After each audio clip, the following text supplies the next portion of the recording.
Hello friends, welcome to the Agriculture channel.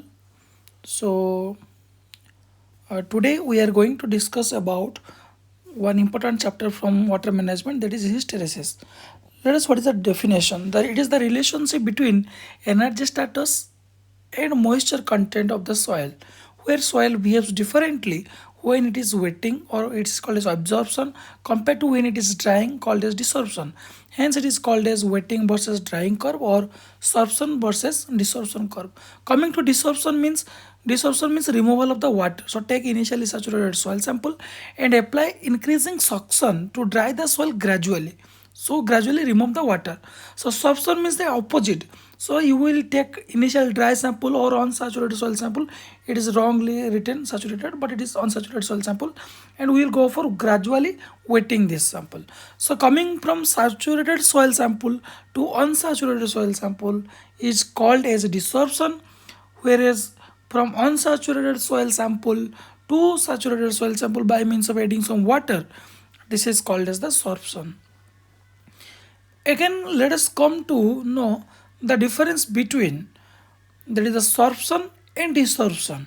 So here we will see what do you mean by. So we will take soil sample of similar type. So if we'll go for same soil sample, let us take initial sorption means addition of water. So first take the unsaturated soil sample. Unsaturated means the pore space are filled with air. Okay, so now we are going to add some water to this, and our purpose is to wet this soil. So wetting purpose. So initially what will happen, the whatever the air filled pores are there, now the all the pore space, perhaps we will think all the pore space will be filled with the water. How? Because air will move upward direction to the atmosphere, and this pore space is replaced by the water molecule, which will move downward through the gravitational force.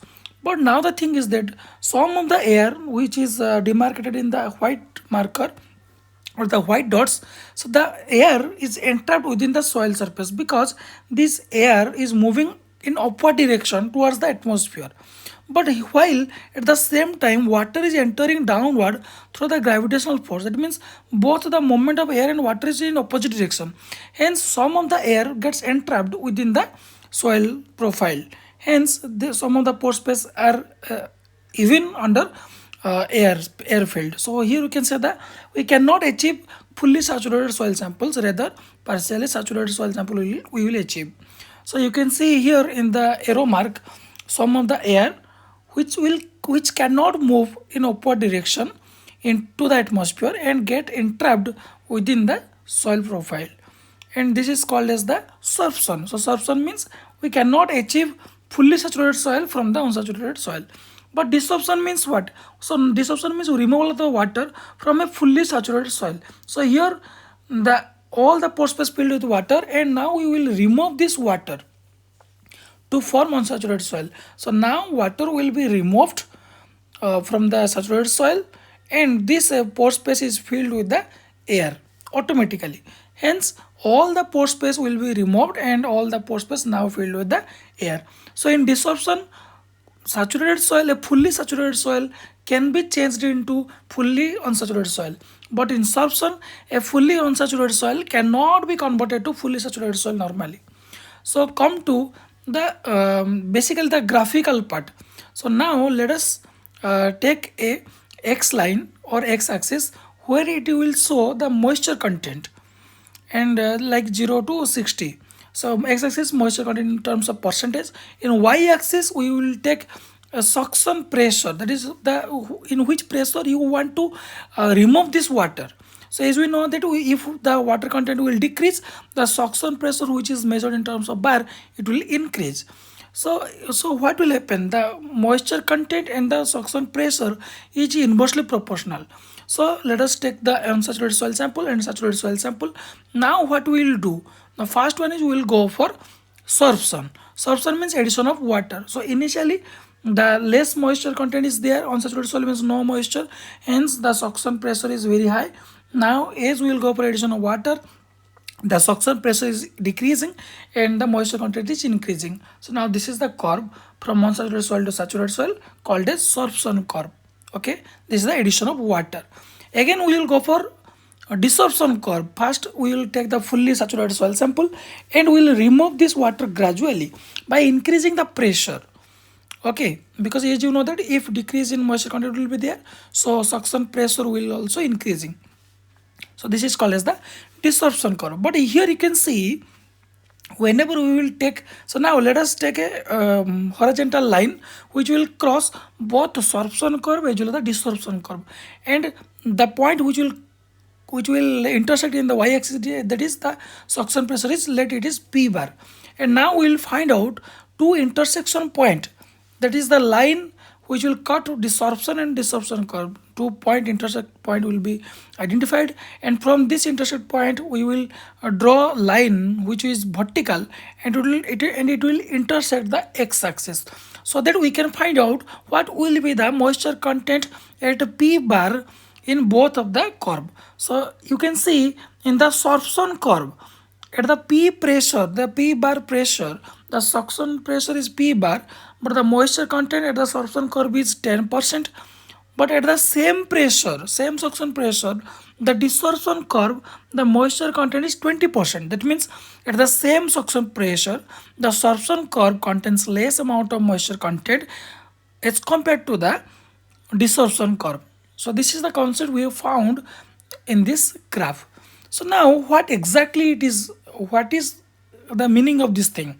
That means you can see in the sorption curve, the full is the saturated soil sample, the moisture content is little bit less than that of the 60%.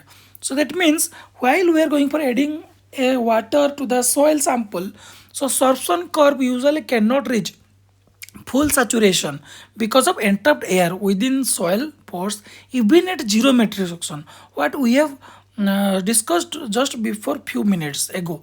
Okay, so but in case of desorption curve we can have initially fully saturated soil sample.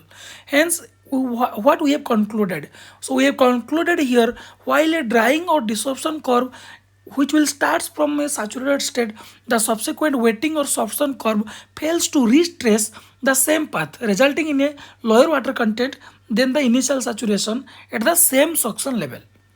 So this is the result we have find out in this sorption desorption curve. So, okay, so basically the thing is that at the same suction pressure, the sorption curve contains less amount of water as compared to the desorption curve. So if we will see what is the reason behind the hysteresis curve, this is called the hysteresis curve, we can say. And what is the reason behind the less content of water? Let us see one by one. The primary causes are we can say first one is the ink bottle effect. What do you mean by ink bottle effect? Because of the pore geometry. Here in the soil samples, in the normal soils, the pores are not in a straight line.